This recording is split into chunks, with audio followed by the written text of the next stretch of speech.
On some ancient maps, Antarctica is illustrated as a land with no ice, and the other continents are located much differently than they are today. Those are the famous 16th century maps drawn by Piri Reis, Owens Fine, Haji Ahmed, and several others. Scientists have been trying to determine at what point in time our planet looked the way it did on the ancient maps, according to geology. The results were so shocking that they still don't get mentioned to this day. Earth looked like this 34 million years ago. How is this possible? How did medieval cartographers get information as to how the continents looked long before the appearance of the first human?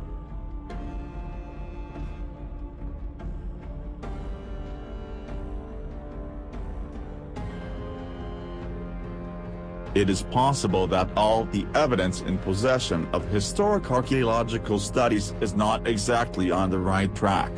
More information can be received from the maps of ancient seafarers, to which belong the famous maps of Piri Reis, Owens Fine, Haji Ahmed, and a whole bunch more, that show the world far more different than it is today.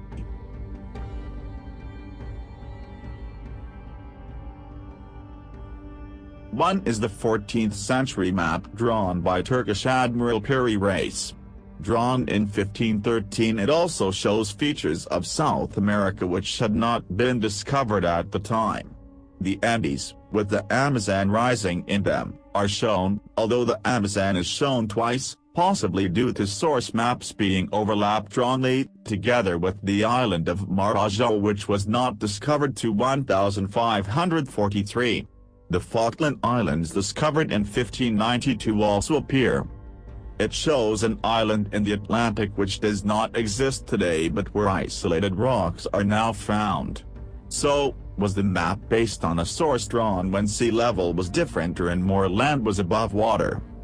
In 1487, the Portolano of Lehudi ibn Benzara was drawn covering Europe and North Africa.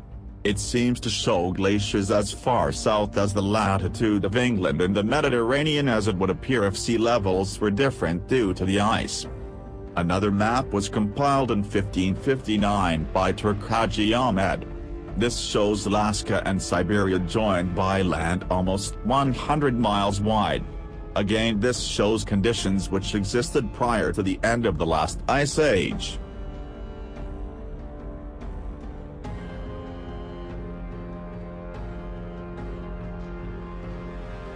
Claudius Ptolemy's map of the north shows Sweden covered with remnant glaciers that would reflect conditions that existed about 10,000 BCE. This map, which was lost until the 15th century, was drawn by the custodian of the library at Alexandria. He probably had access to many ancient documents and maps lost when the library was destroyed. These maps seem to be evidence of an ancient civilization capable of exploring and mapping the ancient world.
Ancient maps, on which the continents are located differently than they are today, are also illustrated on the ecostones discovered in Peru.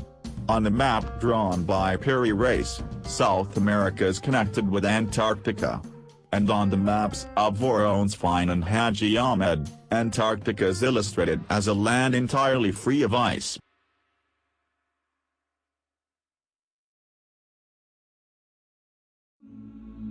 And if we take into consideration Philippe Boach's map, Antarctica is illustrated as two separate islands. According to geophysical research, today we know this to be true. But researches began in the 60s and became popular to the public at the end of the 20th century.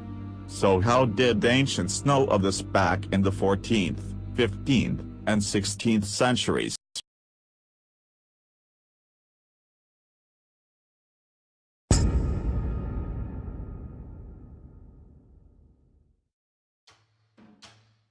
Why is Antarctica connected with South America? When did they split apart? When was Antarctica entirely free of ice and split into two islands? At what point in time did it have rivers?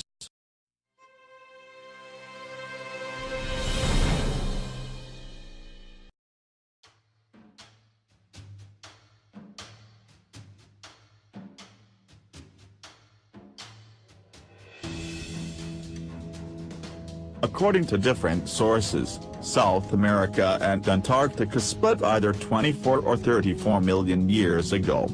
Antarctica existed as two islands more than 30 million years ago. And Antarctica, free of ice, existed about 25 million years ago. I am not talking about a specific time frame, just rough estimate.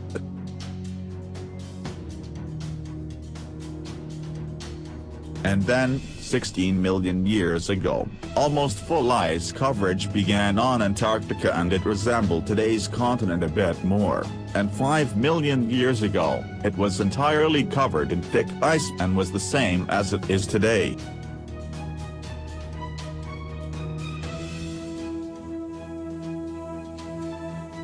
If we believe that ancient cartographers were suddenly motivated, then the illustrations were copied from much older maps, which by some miracle have survived for 30 million years.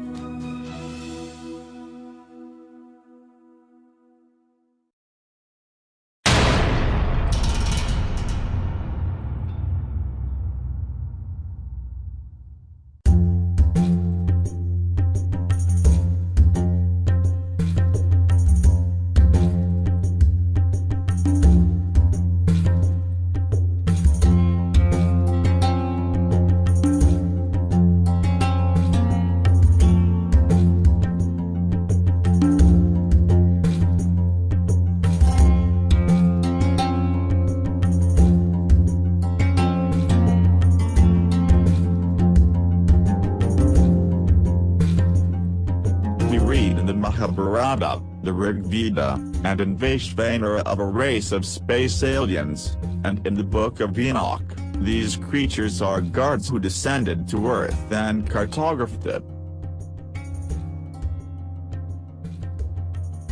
We believe this to be a wonderful example of when one is working at the border of geology and folklore, and this allows for the deciphering of the mysterious maps.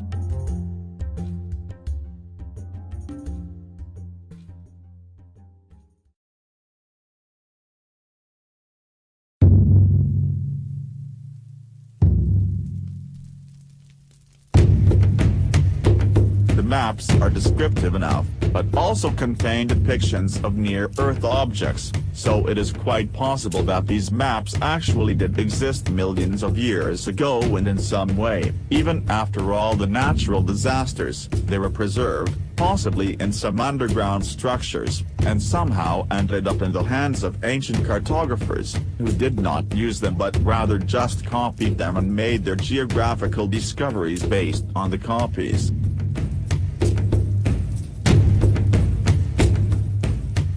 But the maps were not entirely accurate, since the outlines of Earth at that time have not changed significantly in the last 20 million years, but they have changed.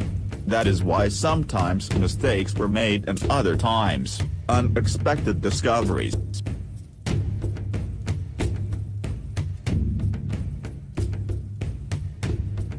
These maps seem to be evidence of an ancient civilization capable of exploring and mapping the ancient world.